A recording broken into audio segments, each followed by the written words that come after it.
What's up, everybody? Welcome to episode 7 of the Amish Apple podcast.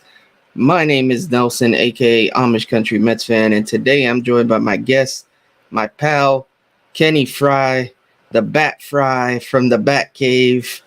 You can check him out on the Out of the Box Sports Network. But how you doing today, Kenny? I'm not too bad, man. I was saying off air there, digging last night's win, digging the way the Mets have been playing recently.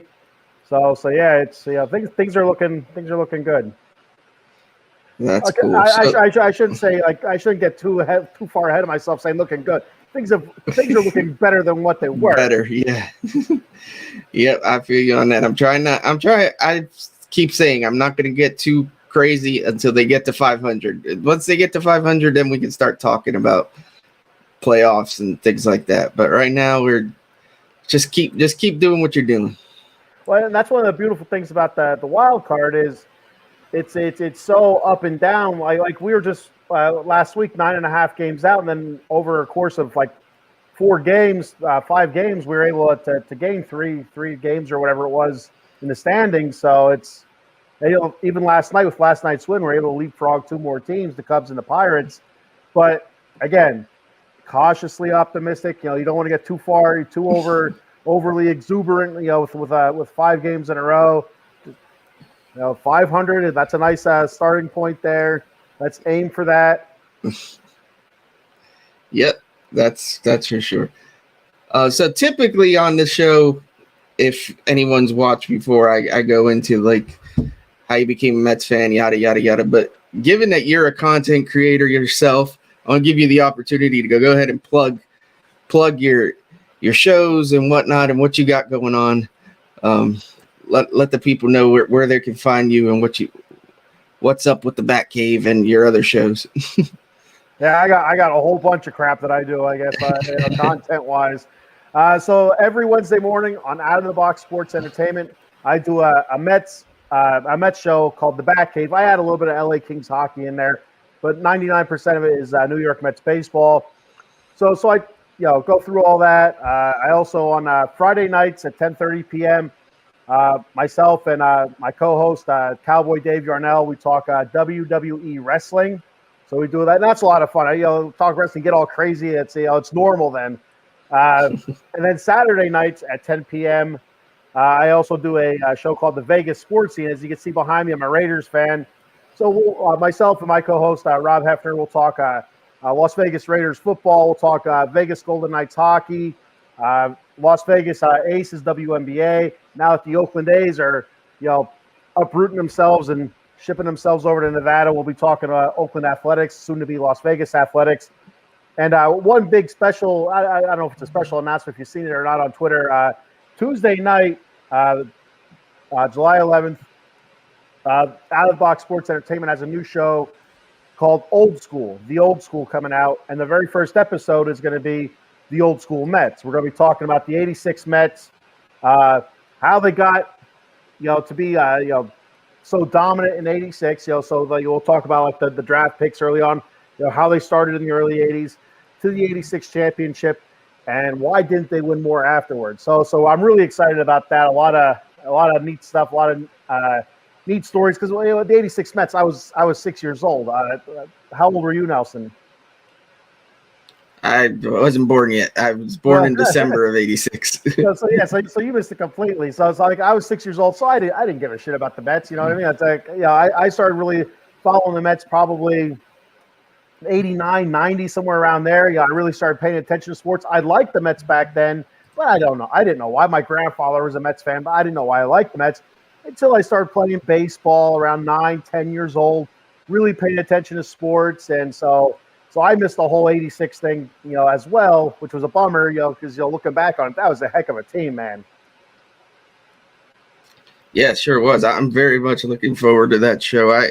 I mean, I've gone back and read books, and I've actually watched, like, the whole playoffs from that year and watched, like, important games from the regular season. And I got pretty immersed into it. Just I wanted to know all the history about it, being that I was born like 2 months after it happened. Yeah, I'm very much excited for that show. Can't wait to tune in. So going back, you did say you were 6 years old when that happened. How exactly did you become a Mets fan? So like I said, my grandfather was a Mets fan. I don't know if he's really even a big baseball fan, but I kind of remember him like wearing some Mets gear or whatever. And so I liked Mets a little bit, but again, I didn't understand sports. I didn't really care all that much.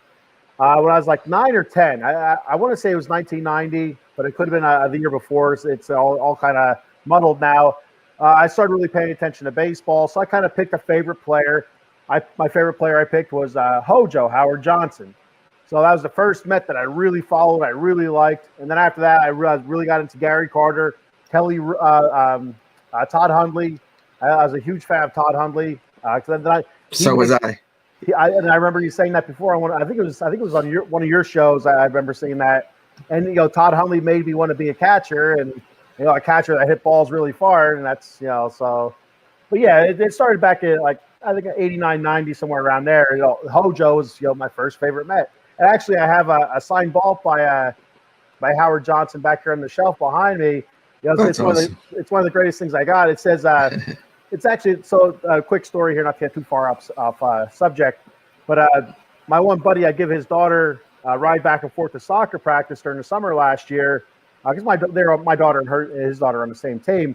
But he also authenticates signatures. He'll go there and watch athletes or celebrities sign stuff, and that he authenticates it. Well, he was doing a signing with Howard Johnson, and he knew I was a big Mets fan and a Howard Johnson fan.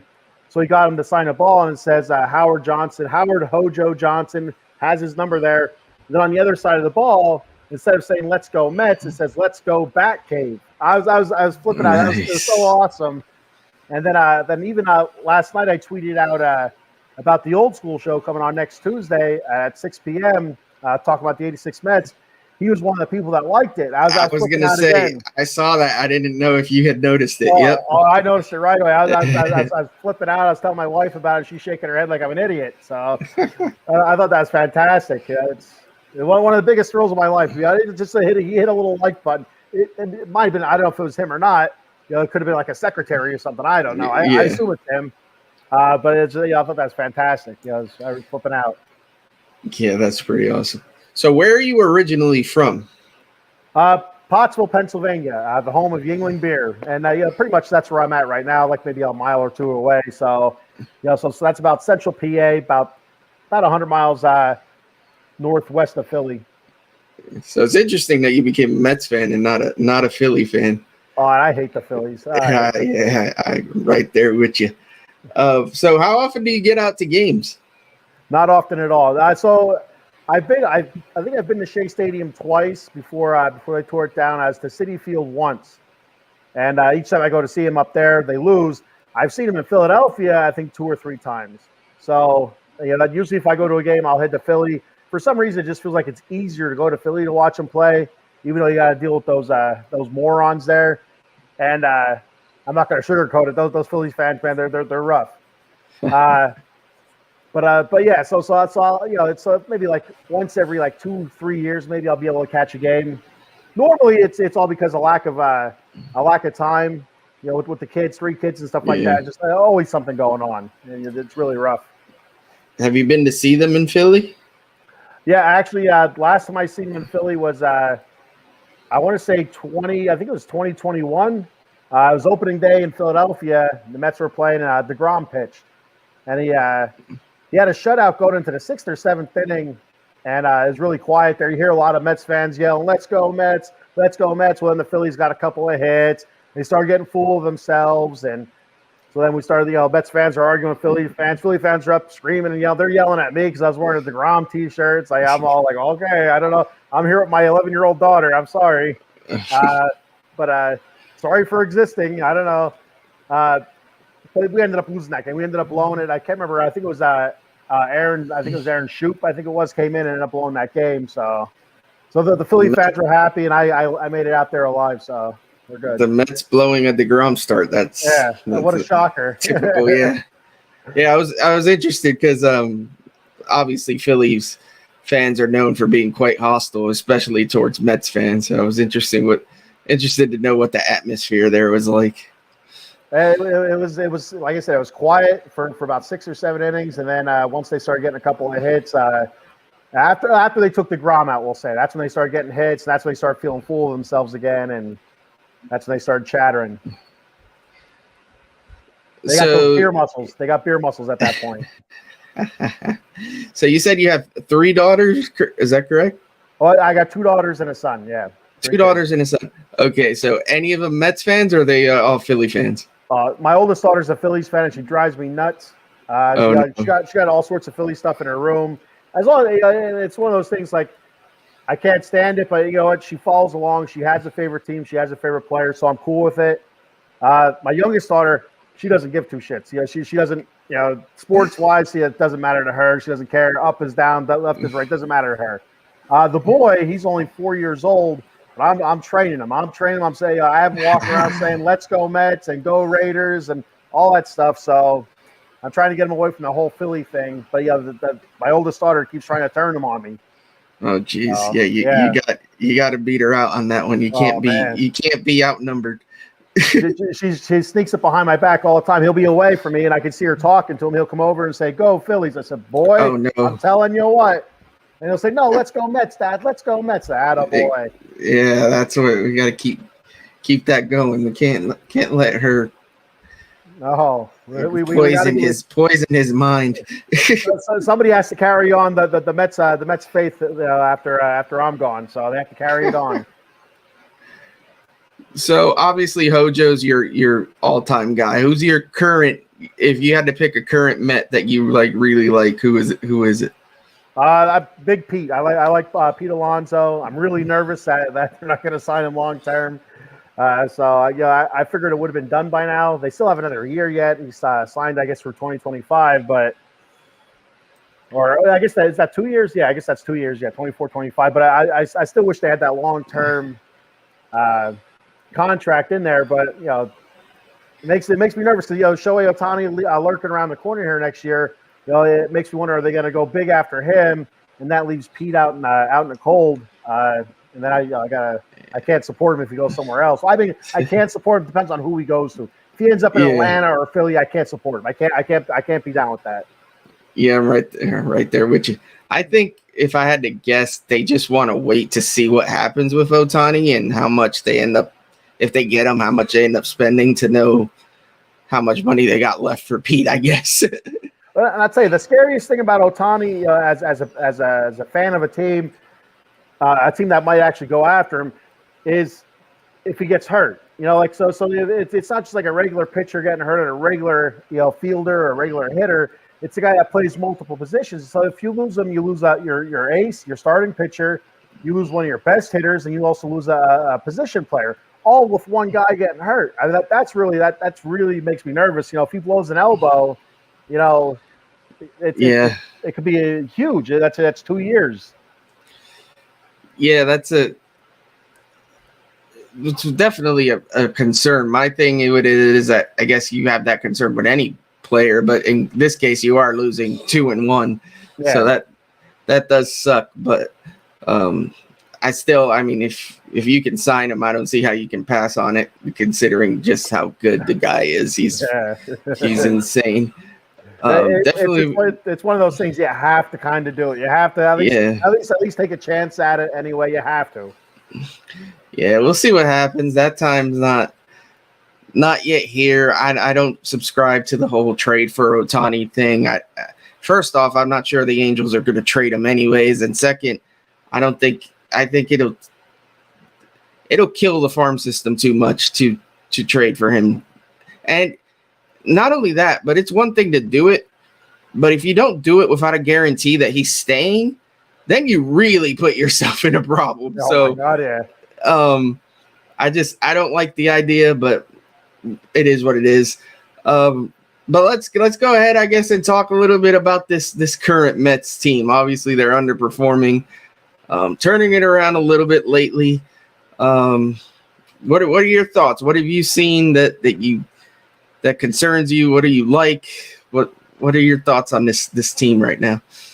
Well, I think the most concerning part is like most of those guys, their batting averages are so low. You know, between Pete, Francisco Lindor, Jeff McNeil. I don't know what the hell's going on with that guy.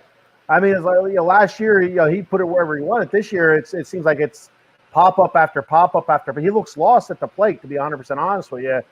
That's the biggest part for me. The pitching, allowing a ton of walks earlier in the season, I think hurt them. But recently, I feel like most of our starting pitchers have kind of kept the walks down. I think Peterson, his last 2 starts, I think he allowed it like 3 walks. I think both starts maybe. Who was it? Senga, 2 walks for Senga the other night. That's fantastic for him because that dude. I went over on the back cave the other day. His strikeout to walk ratio was like 2-1, so he get like 10 strikeouts and have 4 to 5 walks. I mean, that's a bummer. That's all those added guys on the base paths, and that's extra pitches that you got to throw. That's why these starting pitchers are coming out 4 or 5 innings into the game, is because their pitch count is so freaking high because of all these walks. But to be like I said just a second ago, with them not walking as many people now, the starting pitchers, they're going deeper into the games. It seems like. And so the deeper they go, that's better for our bullpen because we have a lot of holes in our bullpen, and the less we have to utilize them, obviously the better. And so I feel like that's starting to turn around there a bit. But the hitting, the offense is so up and down, so hot and cold. It's Francisco Lindor going 5 for 5 last night. That's awesome. Can he carry some of that over? Can he go like 2 for 4 tomorrow or tonight? As they head to San Diego, Pete, he's such a struggle. But last night he got a couple of hits, got a couple RBI. Still had other opportunities for more RBIs in the game, but left them out there on the bases. So there's good and bad right now. I haven't felt the last time I felt good about the team was back in May when we took 2 or 3 from Tampa Bay. And then we swept the Indians. I was like, oh man, this is it. The Mets are starting to turn around, starting to get hot again. And then we proceeded to drop. I think it was 2 or 3 to the Cubs. I think 2 or 3 to the Rockies, and then I think we swept the Phillies. Like, all right, there we go. We got those games back. And then we know what happened in June. June was an absolute nightmare. We had a worse record in June than the Oakland Athletics did. And that's not cool, man.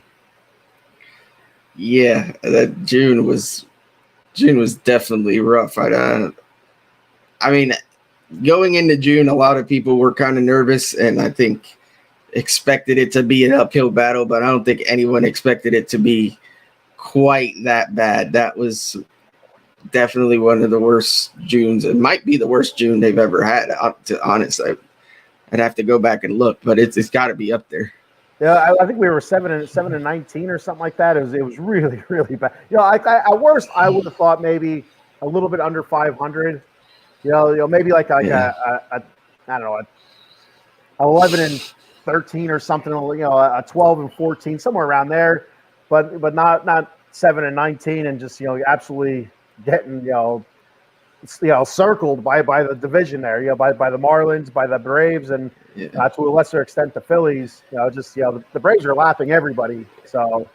Yeah, that's the crappy part. The division's pretty much, I mean, no matter what, that's out of sight. We're like 18 games back. That's not going to happen. So we're definitely just in the hunt for a wild card, and we're still 6.5 games out of that. So that's why I'm trying not to get too excited, because 6.5 is still a lot of games. Granted, there's a lot of time left, but yeah, it's like I said, get to 500, then we can start seeing where we're at. Problem is, trade deadline's coming soon, and we got to make a decision of which direction we're headed. And nothing I hate more than being stuck in no man's land. I'd rather either suck enough that we know we're going to sell, or be good enough that we know we're going to buy. This middle ground stinks because you have to commit to something, but you don't really know which way the team's going to go. 100% right. Like it's so like, well, let's wait and see. Well, like, all right, wait and see. You can get to the trade deadline, but we're still only going to be like, probably hovering around 500. Is that good enough to buy? Is that not good enough where we're going to sell? Just not knowing is so tough. I mean, we could be like a little bit of a seller and a little bit of a buyer, but that ain't going to help anybody out. That's not going to make us better, and that's not going to build our farm system. So it's either, in my opinion, my thought with it is either go all in with the buy or all in with the sell. Don't kind of like nibble at it here, nibble at it there. You know, it's with that you're not getting better and you're not building your farm system. So, you know, either get better if you think that we can make a run at it, or just sell and build that farm system. You know, because there are some assets on this team where we can get, I think, a couple decent young guys in the farm system, and that could help us, down the road in a year or two. So. We don't have a whole lot in the farm system. We have a couple big name guys, but besides that, especially pitching wise, it seems to be slim pickings. Yeah, no, I totally agree. That's why when we had that debacle in Philly where we lost that game because Buck's a moron. After that, I was pretty much full sell mode. I honestly I didn't think they'd make a run. I'm still skeptical whether it's going to be this is real and they're going to continue it. We'll see. But, yeah, I'd rather, like you said, do one or the other. If you're going to sell and really sell. And then if you think that they can actually make a playoff push, then go all in. And I don't know who's going to be available. I haven't heard that many rumors yet. Usually by now you start hearing some names. I know it looks like the White Sox are probably going to be selling off a lot of their pieces. But other than that, I haven't heard too much. So it'll be interesting to see who is available, what the Mets think can help them. I know we have Quintana coming back here soon. So in theory, the rotation is kind of set, but is there someone out there you can get to improve it? Obviously, the bullpen needs help. If we could trade for some bullpen arms, that would be ideal. And then the lineup is interesting because the lineup, like you said, it's so inconsistent. Like they'll put up 9 runs and then the next night put up 1. So, I mean, there's enough guys there that you would think that they could do the job themselves without any more help, but I'd definitely be looking to upgrade. I mean, Vogelback. I mean, he had a nice game yesterday, but let's be real about that one. Like, he's not that great. Fam's been doing a phenomenal job, but you could always improve on Canna and the likes, and Marte, you don't know what he's giving you. So there's ways to improve, even if it's just bench pieces, but again, we got to know what we're doing. And right now, I feel like we're just in that dreaded middle ground of which way do we go? And I hate being in that spot. I think it's fear from the Wilpon days, because in the Wilpon days when we were in this position, they always messed it up. They either wouldn't sell when they should have, or they'd buy like a Victor Zambrano for Scott Kazmir when that was the absolute worst thing they could have done. So I think I still have that PTSD from back in those days that I just dread what we're going to do, knowing that we're just in this middle ground where it can go literally either way.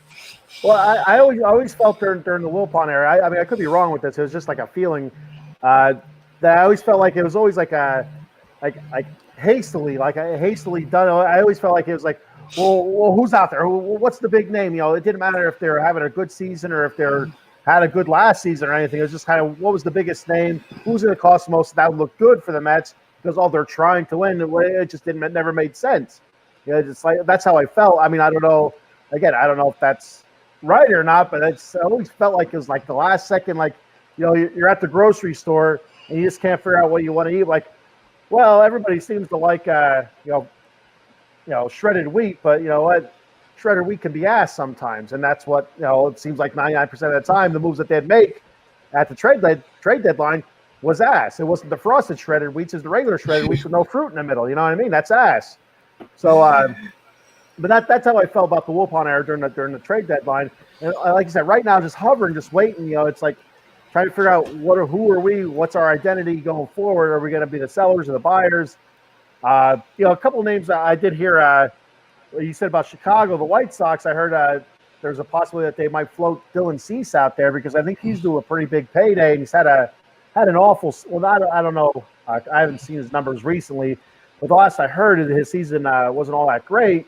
But he still was, a Cy Young hopeful. He was, I think he might have finished second in the voting last year, second or third. So he, historically, he's a really, really good pitcher. And with our rotation, where I get nervous at is, of course, the bottom of the rotation. David Peterson, his last 2 times out, has looked much better than what the David Peterson was before. But, I mean, the one game he only pitched 4 innings. I mean, I'm not sure why Buck pulled him. My thought was he had a couple walks. Pitch count was in the 60s or 70s. He's probably getting to that dreaded second or third time through the lineup where he starts getting spanked. And Buck is like, well, you know what? I'm going to pull him out, which, to be 100% honest with you, I think that's a pretty good move by Buck, knowing that he's been getting spanked every, when he get multiple times through a lineup, get him out before, it got ugly. But his last 2 times out, I think it was maybe 2 earned runs or something like that. It's really low. And the same thing with Cookie Carrasco. His last couple times out has looked much better. But again, there was one game, I don't know if his previous start or the start before, where he only won 4 innings, only gave up 1 run. But if you can't rely on your starting pitcher to get to the 6th inning at least, then why even have him there? Put him in the bullpen, use him as long relief, and find somebody else that can do that. Because you want quality starts. You know what I mean? It's you want those 6 innings, 3 earned runs or less. That's your quality start. That's what you want out of your starting pitcher. Something we have not really gotten much this year from any of our starting pitchers. Yeah, no, I totally agree. It's especially with Peterson. It's tough to know what he's going to give you. I don't trust him. I never really have. We'll see. It'll be interesting to see if they decide to stick with a 6-man rotation when Quintana comes back, or if they do the 5-man route. Again, whether or not they buy or sell, who knows? Definitely, though, shoring up the back end of the rotation would be, if you're looking to buy, that would be a way to go. I mean, you have 3 big guns in Verlander, Scherzer, and Senga. If they pitch to their potential, then you would think we'd be in good shape. Yeah. Lately, it's been better, so hopefully that's the case. I got a comment here from my buddy Chris, my co-host on the Interstate Mets Report. No episode this week because of the holiday and guys being out of town and whatnot. But next week we will be back on Tuesday at 5 p.m. So check that out. He says, "What's up, Jets? Good morning. And most importantly, let's go Mets." Of course, let's go Mets. Let's go Mets. Thanks for watching, Chris. Appreciate the support. And yeah, man, it's going to be interesting. I hope this series in San Diego, that's not a letdown. That's what I hope. I don't to go to San Diego and lose 2 out of 3 or even get swept after what just happened. I think that would be a killer. And I think that at that point you could probably put the fork in the Mets. I mean, anything's possible, as we've all seen, but if they go out there and get swept, then I mean, we're probably back to around 10 games out of the wild card spot. So that would be a big problem. That'd be a huge problem. And the crap part of it is the 2 most disappointing teams this season have been San Diego and the Mets. And right now, San Diego's getting hot, and the Mets are hopefully getting hot. And now they got to play each other. It's like, oh man, that's the last thing you want. Give us somebody else like Arizona was kind of stumbling into this series. Give us somebody else that's stumbling a little bit so we can kind of get a little bit more footing here. But you know what? We want to see what we're made of. And, are we buyers or sellers? Like you said, this is a great point, a great starting point to figure that out, with the San Diego series. And then once we come back from the All-Star break, we got LA. So again, another team that's ahead of us in the wild card standings that hasn't played up to their potential, according to some of the experts. Yeah, for sure. I mean, this is their chance to gain ground. They have to do it here. Winning this series is very important. It's just you have to win the series. You got to. I don't. you got to carry this momentum into the weekend and go into the All-Star break on a good note, because, man, it would be, even for me, who's still not really invested into them, like, being back per se, as some people jumped right back in and it was just like, oh yeah, we're back. I'm like, let's slow down just a little bit here. We're not even 500 yet, but yeah, even for me, that would be a killer, just because we are at such a high right now. Like, but we have Verlander and Scherzer going this weekend, so I mean, Peterson's sandwiched in between, but nothing like a Peterson sandwich right now. Well, we get to face what's his name first game.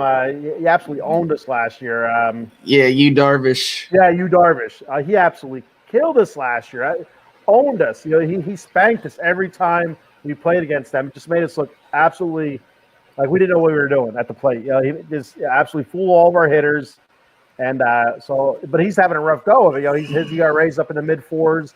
He's up there in age. He's been pitching a long time. So hopefully this is his swan song here. That's what I'm pulling for, because you Darvish, I had nightmares of him last year. Yeah, and we were able to hit him earlier in the season, so hopefully we can keep that up and do something. Just got to keep the momentum going. Like, it was great to see Lindor yesterday, 5 for 5. His average is up to 233. He's smoking hot in July so far. Actually, then ever since his daughter was born, he's really gone on a tear. We need Alonso to pick it up, man. Alonso yesterday, that was a nice start, but we need him we need some consistency from Pete. Like you said earlier, McNeil, I don't know what his problem is. He looks like he's on a different planet right now. Nimmo's he's our probably most consistent hitter, but even he's struggled a little bit here and there. His average, I think, is down to the 270, which is still respectable, and nothing wrong with that. But yeah, it's just like, feels like when one guy gets going, another guy goes cold, and it's just tough. It's such a gauge what this team's going to do, because they're so all over the place. And you know they're capable of so much more. You know, there's so much talent there that seeing Pete hit 210, 217, whatever the hell he's hitting, he can hit better than that. You know, last season, is a prime example where he hit like, I don't know, it was like 260, 270, whatever it was. Mm-hmm. And Francisco Lindor, hopefully coming out of it, average wise, power wise, production wise, he's absolutely there. Hitting home runs, knocking runs in, but average wise, he's so capable of so much more. McNeil, if you look at his career stats, to be 100% honest with you, this is how his career has gone, where he'll hit over 300. The next season he'll hit 260, 270. The next year he hits 300. Now this year it's 260, 270 again.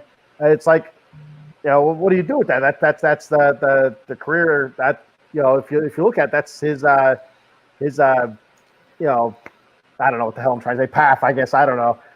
Nimmo hitting 270s right now. That's pretty much his career average. That's what he hits year in and year out.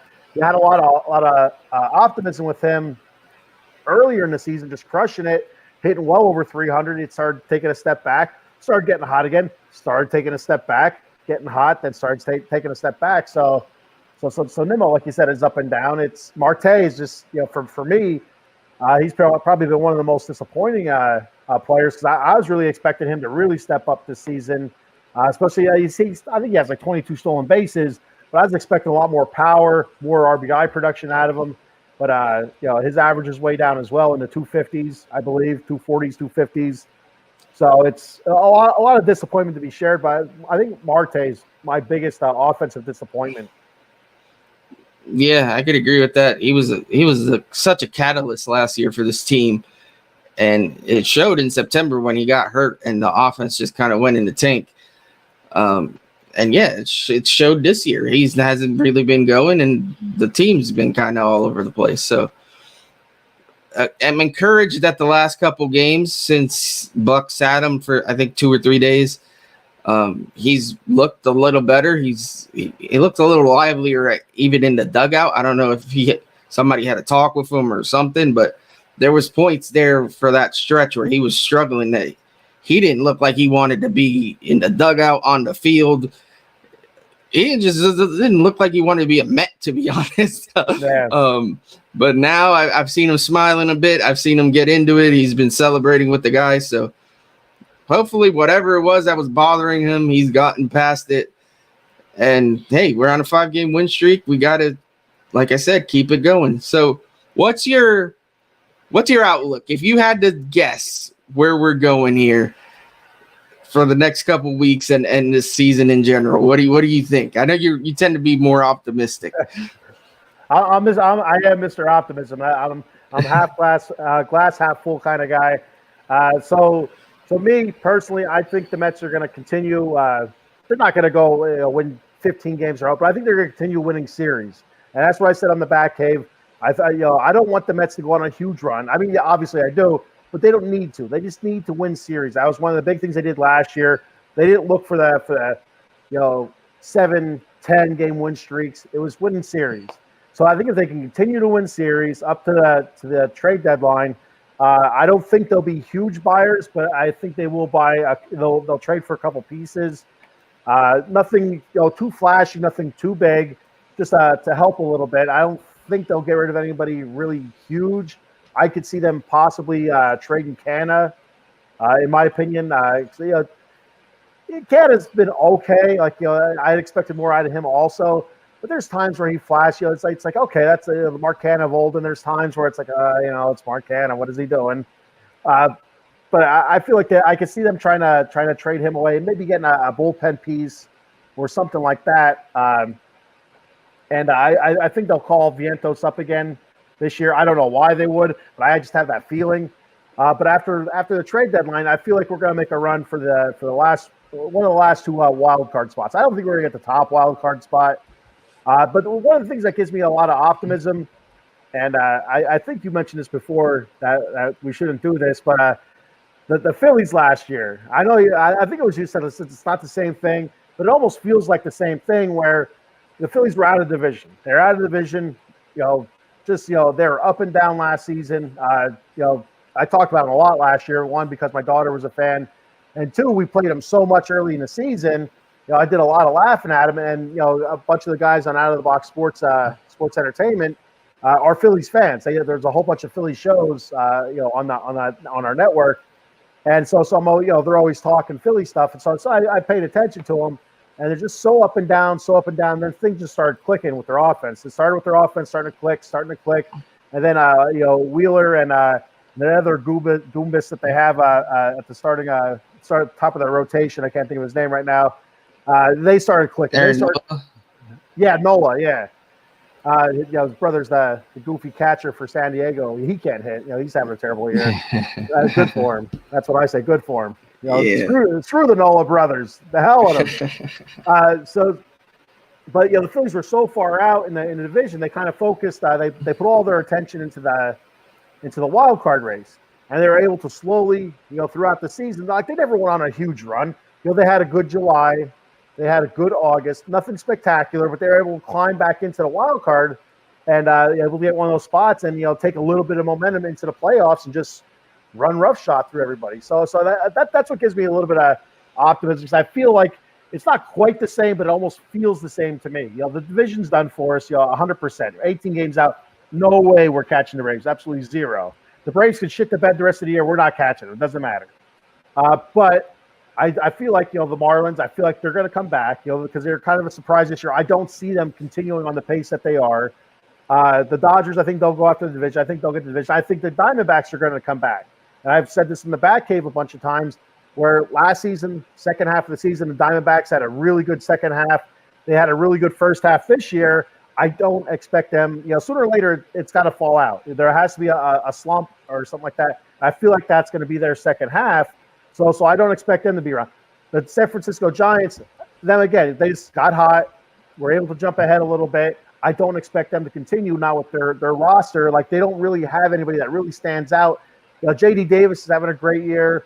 I know Conforto is doing well. He's out hurt and stuff like that. But besides that, who else is there that can really carry that team, throughout the rest of the season? So I don't expect much from them. So I expect them to take a dive. So it's like you can kind of look, I see San Diego continue because the roster is built to win. I could see them continuing to play well, so I could see them grabbing a wild card. I could see us grabbing a wild card. I could see Philly grabbing a wild card. So that's where I see it. I see us at least in contention. I like very tight contention at the end of the season for a wild card. I still believe, that's the big Mets thing. I still believe that we're going to get in. And again, I've preached this all last year. I preach it this year. It's not about the winning divisions are great, they're fantastic, but it's about getting into the tournament. You get into the tournament, anything can happen. Everybody's 0-0. Anything can happen once you get in there. And the Phillies last year were the perfect example of it. Yeah, I've preached that as well. I was preaching that last year. There were so many Mets fans that were just losing it because, oh my God, we're not going to win the division. Listen, the Braves did win the division. They didn't do much better than us. They still lost in their first round matchup. Like, yeah, winning that division would have been nice. Losing it the way we did sucked. But we still won 101 games. I think we finished. Did we finish tied? And they just beat us on a tiebreaker, I believe. It was a tiebreaker. Yeah. So, yeah, it sucks the way it went down. But like you said, it's all about getting in the playoffs. So, yeah, would I like to win the division? Sure. Is being 18 and a half games back of the Braves ideal? No. You'd at least like to be fighting for it a little bit. But I also think that fight hurt both teams last year. Going back at it, forfeit each other. I think by the end of the season, they were spent because they were fighting so hard to get that division. I think both teams were just done for. So, and they're fighting so hard for so long, and that's something I talked about last year. Because Paul, the leader here at Out of the Box Sports Network, Paul is a big Braves fan, as you know. And I told him, I said, the Braves have been like this for 3 months. I said, sooner or later, it has to go like that. It has to. That's sports. Yeah. Period. That's sports. Sooner or later, you're gonna take that. You're gonna go downhill a little bit. You come back up, which is the beginning of this season for the Braves. But there has to be the bottom has to drop out, and it dropped out on them last year after that. 3 or 4 months where they had to battle us for the division, which again, like you just said, it's nice to have, but guess what? It's not 1986. The division winners don't automatically go to the NLCS. There's a whole playoff system now. Yeah, no, totally agree. That's why even going into the season, I thought the Braves would win the division. They have so much talent, and not that I'm going to bow down to them, but I just have to be realistic. But that I was okay with that because I figured we're going to be fighting for a wild card spot no matter what. Now, granted, that hasn't looked to be the case. Now we're starting to get into it, but we still got an uphill battle. We got, like you said, there's quite a few teams ahead of us. Look, I agree with you in that I think some of these teams will come back down to earth, and I don't think it's going to take 90 something wins to get to the playoffs. I feel like you can sneak in there with 80, 86, 87, 88.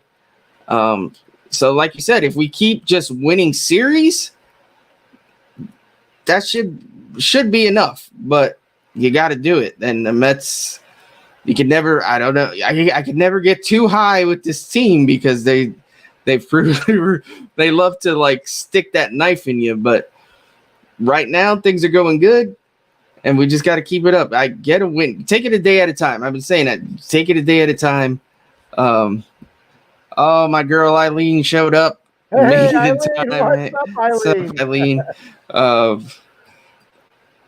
Love Eileen. She's been like a loyal supporter since almost day one. So I appreciate you stepping in. How many times in the back cave I sit there staring at the screen like, what's his name? And she'll pop in there with the name of the guy I'm thinking of.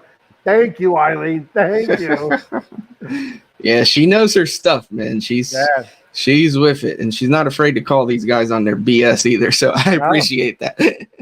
But yeah, man, like you said, let's just try to win series. That's the important part here. Just keep winning series and see where we're at, and hopefully we are buyers. Like I said, I kind of like wrote things off, and I'll be the first one. I'm not afraid to admit it. I'm not going to jump right back in yet, but I'm not afraid to admit when the time comes, if they do turn it around, I'll be the first one to say, hey, I was a loser.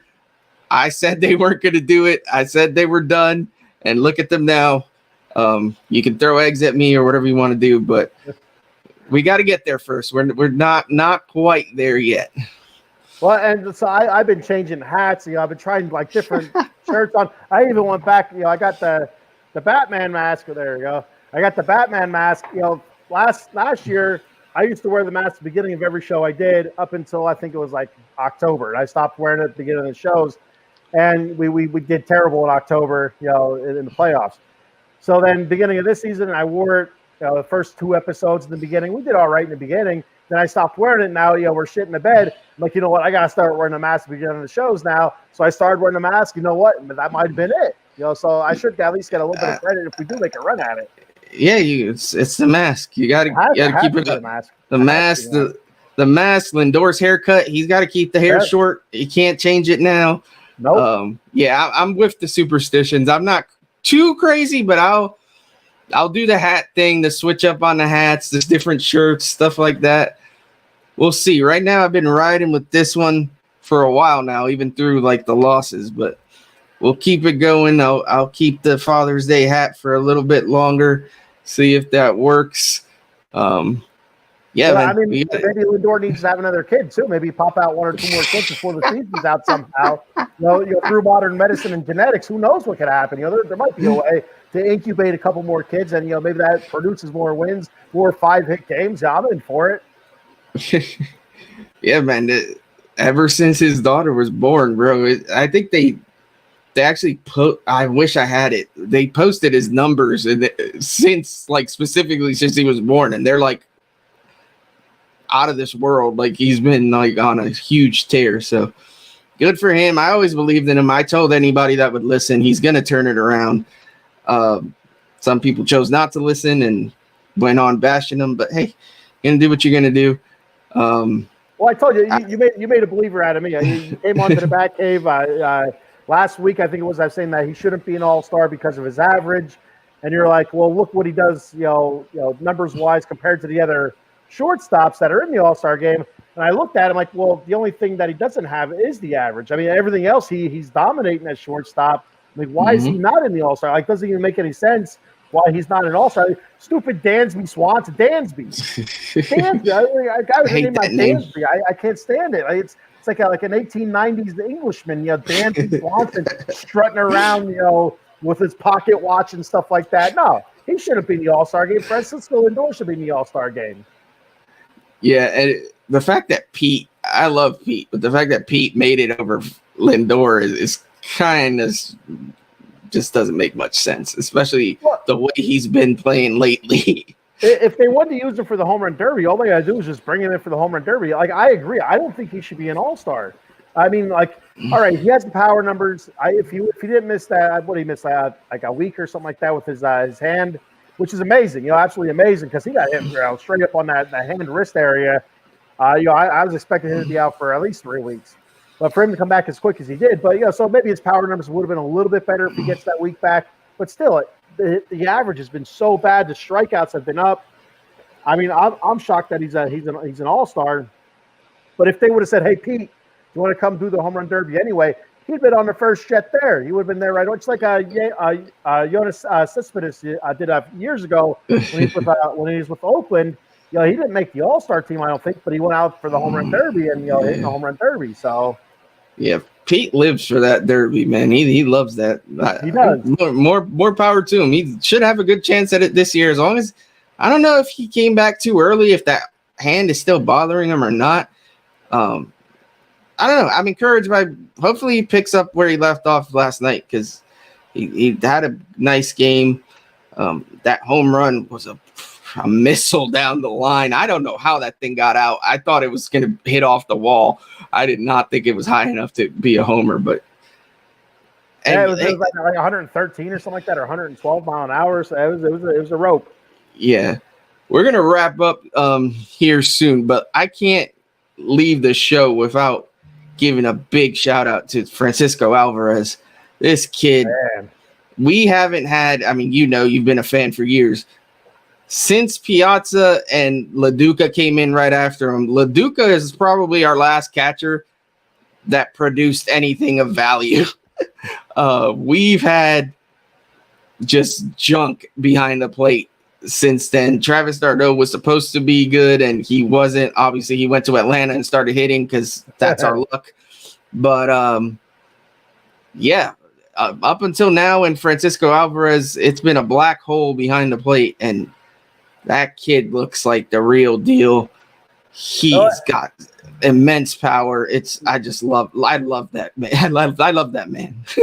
I love that man as well. We're gonna fight for the love over Francisco Alvarez. He's been fantastic. You know, an absolute a superstar in the making. You know what I mean? Like you see it there. He has the charisma. He has the smile, the exuberance, the power. You know, people love the power. If he can get that average up a little bit, defensively, I talk about this on the back cave all the time. Defensively, that's where it surprises me the most. Like coming up, we all knew he had power, right? You know, that's what we heard about his bat, and secondary, his catching skills were kind of lagging a little bit. I thought he's been fantastic. A couple flubs with those little pop-ups, you know, whatever. You know, that is what it is. He's a rookie. But defensively, I thought he's been fantastic. You know, with blocking pitches, calling games. Well, except for when Scherzer's on the mound, Scherzer calls his own game. But you know, even throwing some guys out, I thought he's been fantastic. And it makes you wonder, what are they going to do with Parada? You know what I mean? Like that's their next big catching star. You know, eventually he's gonna be good enough where he's gonna be up. You know, do we trade him, or do we do a DH? You know, like when Alvarez isn't catching, he's DHing. When Parada's not catching, he's DHing type of thing. You know, that'd be something to see. That's a couple years ahead of us yet. Yeah, and I think he's athletic enough that you might be able to move him off a catcher.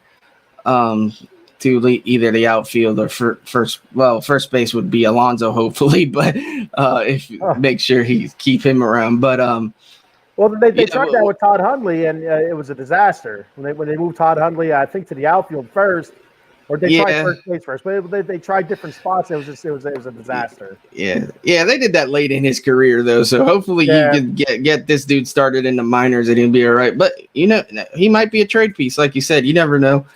Get to a couple comments here before we close out. My girl Patty. So I got Patty and Eileen confused. I'm not gonna lie, but Eileen's your day one fan. Patty's my day one fan.